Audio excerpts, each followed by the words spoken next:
आज नाशिकचा प्रवास तसं पाहायला गेलं तर आतापर्यंत गेले 3-4 वर्ष आम्ही पाहतोय नाशिक पर्यंत येईपर्यंत पाठदुखी व्हायची. जो काही रस्ता होता भिवंडी कल्याण तो जो सगळा तो पट्टा आहे तिथे आपण पाहिलं तर आज मी व्हिडिओ पण टाकलाय, स्वतः काढलेला तो व्हिडिओ आहे. आपण खूप वेळा म्हणतो की आपण नाशिककडे इंडस्ट्री खेचणार मुंबई नाशिक जो काही रस्ता आपण करतो त्याच्यामुळे ते लॉजिस्टिक्स हब किंवा असं सगळं काही. पण मुळात आज पाहिलं तर परिस्थिती काही बदललेली नाही. गेल्या 4 वर्षांमध्ये कदाचित खड्डे वाढलेले आहेत आणि पुढे समृद्धीवर आल्यानंतर देखील पॅचवर्क तर समृद्धीवर पण सुरू झालेलं आहे. जो रस्ता आता 4 वर्षापूर्वी उद्घाटन झालं, 3 वर्षापूर्वी उद्घाटन झालं, जे रस्ते आम्हाला वाटायचे नाशिकमध्ये चांगले आहेत, जे डांबरी रस्ते होते, 2 लेन असतील पण चांगले रस्ते होते, तेही खराब झालेले आहेत. आज अंबड MIDC असेल किंवा इतर सगळे जे काही लिंक रोड वगैरे आम्ही आलो, आज परिस्थिती हीच आहे. सगळ्या नाशिककरांना मला हे विचारायचं आहे की रस्त्याची कामं सुरू झाल्यापासून मी सगळीकडे जिथे जिथे थांबत होतो, कोण ट्रॅफिकमध्ये अडकलेलं, कोणी तिथे आजूबाजूचे दुकानदार असतील, कोणी रहिवासी असेल, कोणी विद्यार्थी असतील, हे येऊन मला सांगत होते की आधीचे रस्ते साहेब चांगले होते, 5-6 महिने आम्ही जो काही पाहतोय धुमाकूळ घातलाय कॉन्ट्रॅक्टर्सनी सगळीकडे, एवढा भयानक प्रकार चालू आहे. बरं, काल माझी यादी रस्त्याची कुठे कुठे मी जाणार हे सांगितल्यानंतर पटापट तिथे JCB दिसत आहेत, कामं सुरू झालेली आहेत. पण कॉन्क्रीटचे रस्ते देखील बनवत असताना काही लेवल आपण पाहतो काही काही ठिकाणी एवढी उंचवलेली आहे की ते पाणी जाऊन आजूबाजूच्या घरांमध्ये किंवा इंडस्ट्रीमध्ये साचणारच आहे, तुंबणारच आहे. तर ही अशी परिस्थिती आपण नाशिककरांसाठी पाहतोय, ह्या भाजपाने करून ठेवलेली आहे. 17 तारखेला संजय राऊत साहेब स्वतः इथे मोर्चा काढणार आहेत. हजारो नाशिककरांना मी आवाहन करतोय की आपण या ह्याच्यात मोर्चात सामील व्हा. कुठच्याही पक्षाचे आपण प्रतिनिधी असाल, कुठच्याही विचारधारेचे आपण नाशिककर असाल, पण मला वाटतं सगळी विचारधारा बाजूला ठेवून नाशिकसाठी सगळ्यांनी एकत्र येणं गरजेचं आहे आणि हे आंदोलन करणं गरजेचं आहे. कारण ही परिस्थिती फार भयानक आहे. ही परिस्थिती अशी राहिली पुढचे 3-4 महिने. आज चाकणची आपण बातम्या पाहिलेली आहे, नाशिकमधून पण इंडस्ट्री अशीच निघून जाईल आणि नाशिककर देखील स्थलांतरित व्हायला पुढे मागे पाहणार नाहीत. कारण असं किती दिवस राहायचं. बरं, हे काम आत्ता आपण पाहतोय, मी येणार म्हणून अनेक ठिकाणी काम सुरू झालं, पण ह्याच्या आधी आणि नंतर जेव्हा काम परत थोडं बंद होईल किंवा गती कमी होईल, आरोग्याचे विषय आहेत, स्वच्छतेचे विषय आहेत, डासांचं आपण पाहतोय वाढणार सगळीकडे, डेंग्यू मलेरिया, हे सगळं कोण पाहणार आहे? महानगरपालिका सांगते, प्राधिकरण बघते, प्राधिकरण बोलते, महानगरपालिका. नेमकं चाललंय काय हा विषय नाशिककरांसमोर महापौर म्हणून तुम्ही येऊन सांगणार आहात का पुढे? काय विरोधी पक्ष नेता ते आता बघतात तिथे दिल्लीमध्ये राहुलजी आणि खरगेजी कसे लढतायत आणि म्हणून विधानसभेत असेल, विधान परिषद असेल किंवा इथे द्यायला घाबरतात. पण विधान पक्ष नेता पद नसताना देखील आमचे सगळे कसे लढतात तुम्ही पाहताय. पंजाबच्या उपमुख्यमंत्र्यांवरती नांदेडमध्ये गोळीबार झालेला, फायरिंग झालं. कधी झालं? काय झालं? पंजाबचे उपमुख्यमंत्री अरे नाही, पण हे आता थोडी माहिती घेऊन मला बोलायला लागेल. कारण देखील सुनावणी पार पडते, काय असं एकंदरीत काय वाटतं? वृक्षतोडीवर खरं तर आता जरी स्टे असला, मात्र या पक्षतोडी की वृक्षतोडी त्याच्यावर सध्या जरी स्टे असला, मात्र येत्या काळामध्ये ती झाडं तुटतील अशी शक्यता आहे. त्याच्यामुळे पर्यावरणावर काय परिणाम होऊ शकतो नाशिकमध्ये? बघा, एक महत्वाची गोष्ट ही आपल्याला पाहायलाच लागेल की नाशिकचं जे पर्यावरण आहे, आपल्याला आठवत असेल मी पर्यावरण मंत्री असताना आमच्याच एका व्यक्तीने एक झाड कापायचं ठरवलं होतं आणि पुढे अनेक झाडं कापायची ठरवली होती. तिथे मी स्वतः येऊन ती नोटीस फाडली होती.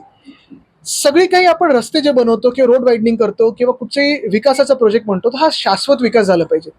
पर्यावरण आणि शहर हे दोन्ही एकत्र वाढलं पाहिजे किंवा जपलं गेलं पाहिजे. जे आहे ते गमवून विकास होऊ शकत नाही. कुठचंही जागतिक शहर तुम्ही पहा, आत्ता तुम्ही लंडन जरी गुगल केलं, जे काही पर्यटक तिथे जायचे आत्ता थोडे विस्कळीत होत आहेत, कारण तिकडची सगळी जी काही लॉन्स आहेत, मोठे मोठे उद्यान आहेत, ती सुकलेली आहेत वातावरणीय बदलामुळे. आपण हाच विचार केला पाहिजे की पाऊस त्याच्यावर किती अवलंबून राहतो आपण पाण्यासाठी, झाडं त्याच्यामुळे टेम्परेचर किती कमी होतं. आणि मुख्य गोष्ट हीच आहे की विकास करत असताना शाश्वत विकास करा ना. काही काही ठिकाणी जिथे तुम्हाला तोडावीच लागतात तिथे ट्रान्सप्लांट करू शकता तुम्ही, पण तपोवनसारखी जागा आहे किंवा अनेक ठिकाणी नाशिकमध्ये जिथे आता रहदारी तेवढी नाहीये, पॅरेलल रस्ता तुमचा बनतोय, तेवढी रहदारी वाढणार नाहीये, ती झाडं आणि ते पर्यावरण का कापून तुम्हाला काय मिळणार आहे? तरी एवढी घाई का होते? कारण जवळपास 18% लोकांचा आतापर्यंत प्रक्रिया ही पूर्ण झाल्याचं कळतं आहे. काय वाटतं? मला वाटतं एक निश्चितपणे मी एकच चांगली गोष्ट याच्यात आहे की अजून निवडणुकीला 2-2.5 वर्ष असताना SR आपला आत्ता होतो.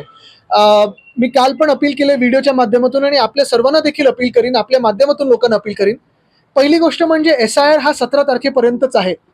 17 पर्यंत, त्याच्या आधी म्हणजे आता हा उद्या परवाचा जो शनिवार रविवार आहे, अजूनपर्यंत जर आपल्या घरोघरी BLO आणि BLA आले नसतील तर आपण सोशल मीडियावरनं व्यक्त व्हा आणि इलेक्शन कमिशनला एक्सपोज करा.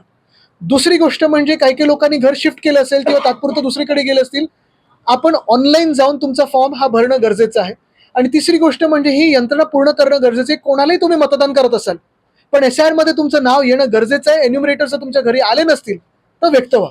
अनेक मतदारांची नावच सापडत नाही म्हणजे नाही, मागणी हीच आहे. आपण पाहिलं असेल, मी इथे येऊन प्रशासनाला भेटतच नाही, ना म्युन्सिपल कमिशनरना भेटतोय ना कुठच्या अधिकाऱ्यांना भेटतोय, कारण त्यांच्यावर बोट टाकून अर्थच नाहीये. हे सगळा जो निर्णय आहे राजकीय निर्णय आहे, भाजपाचा निर्णय आहे. आणि मागणी हीच आहे की व्हाईट पेपर तर आम्ही मागूच, पण चंदा चोरीपासून इथे कुंभमेळ्यापर्यंत जो घोटाळा झालेला आहे, लोक प्रश्न विचारतील. आज आमचा 17 तारखेला मोर्चा आहे, तो मोर्चाचा तर आवाज आपण पाहालच, ती ताकद पाहालच.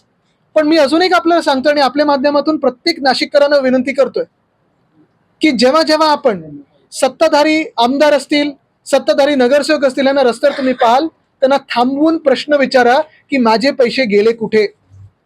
मी करदाता आहे, मी नाशिककर आहे, मी या नाशिकचा विकास चाहतो, मला पण चांगले रस्ते पाहिजेत. पण जे रस्ते तुम्ही करता आणि तुमचे जे कॉन्ट्रॅक्टर आहेत ते पैसे घालतात कुठे, कुठचे खड्डे. आता मी पाहिलं, मध्ये पण एक बातमी आली होती, कितीतरी 1000 खड्डे बुजवले. खड्डे म्हणजे 15,000. मला वाटतं खड्डे जे ते बघतात ते कॉन्ट्रॅक्टरच्या खिशातले खड्डे बघतात, बाकी कुठचे खड्डे बघत नाही. सुद्धा नाव SIR मधनं उरलेलं आहे. त्यांनी सोशल मीडियावर त्याची खंत व्यक्त केली. मात्र त्याच प्रकाश राज यांनी निवडणूक सुद्धा लढवली होती. नक्कीच ना. आणि कितीतरी लोक असे आहेत, आपल्याला आठवत असेल बंगाल आणि बिहारमध्ये देखील लाखो लोकांना वंचित ठेवलं होतं. आणि ह्याच्यासाठीच आम्ही जी आता प्रक्रिया आणि जो काही इथे जोर लावलेला आहे, ह्याच्यानंतर पुढचा टप्पा येईल, जी डिलीटेड मतदार किंवा नॉट फाउंड मतदार असेल त्याच्यासाठी पण सर्वच राजकीय पक्षांनी, खास करून विरोधी पक्षांनी अलर्ट राहणं गरजेचं आहे. कारण ह्या माध्यमातून तुम्ही जे एन्युमरेट झाले नसतील मतदार त्यांना या प्रोसेसमध्ये घेऊ शकता. साहेब, एक धक्कादायक बाब समोर आलेली आहे. राज्यामध्ये आदिवासी आश्रमशाळांमध्ये गेल्या 2 वर्षात शहरामध्ये बनवला नाही आहे, त्या रस्त्यांवरती व्हाईट टॉपिंग नावाचा प्रकार त्यांनी वापरलेला भयानक आहे. आहे. आणि त्यामुळे नाशिककरांना पुढच्या काळात त्याचा अधिकचा त्रास होणार आहे.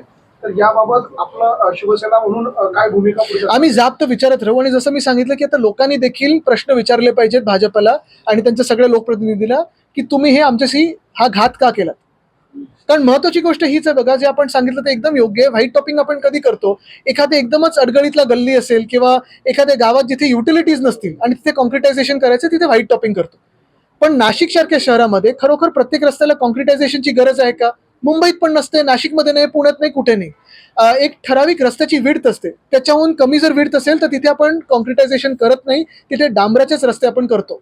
दुसरी गोष्ट म्हणजे डांबराचे रस्ते असो किंवा कॉन्क्रिटायझेशन असो, त्याच्या खालती आपण डक्टिंग करतो. ज्या युटिलिटीज असतात त्या आपण त्या डक्टमध्ये टाकतो. स्टॉर्म वॉटर ड्रेन पासून पाईपलाईन सगळं काही त्या डक्टमध्ये असतं. अख्खा रस्ता त्याला खोदून ठेवायची गरज नसते. आणि तिसरी गोष्ट जी जगभरात पाळली जाते आणि खास करून आपल्या देशात पाळली जाते ती ही आहे की 31 मेच्या आधी सगळी ही कामं केली जातात. 1 ऑक्टोबर ते 31 मे ह्याला फेअर सीझन बोलतो आपण महानगरपालिकेच्या भाषेमध्ये. 31 मेला सगळी कामं ही आपण सेफ स्टेजला आणतो. सेफ स्टेज म्हणजे पावसाळ्यात पाऊस अतिवृष्टी असू दे किंवा दुष्काळ असू दे, पावसाळ्यात आपण रस्ते कुठचेही खोदून ठेवत नाही. आता काय होणार आहे, जेव्हा पाऊस हा थोडा आवरला जाईल तेव्हा आरोग्याची स्थिती, ते तुम्हाला फिवर क्लिनिक वगैरे घ्यायलाच लागतील. डेंग्यू मलेरिया वाढणार आहे, स्वच्छतेचा प्रश्न आहेच. आणि ही भीती सगळी मी काय नुसतं राजकीय भीती म्हणून म्हणत नाहीये. पुढचे 5 वर्ष आहे तुमच्या हातात सत्ता, 3 वर्ष तर महाराष्ट्रात आहे. राजकारण काही एका रात्रीत पलटी होणार नाहीये. पण जी नाशिककरांची काळजी आहे किंवा इतर शहरांची काळजी आहे ती आहे ना आम्हाला.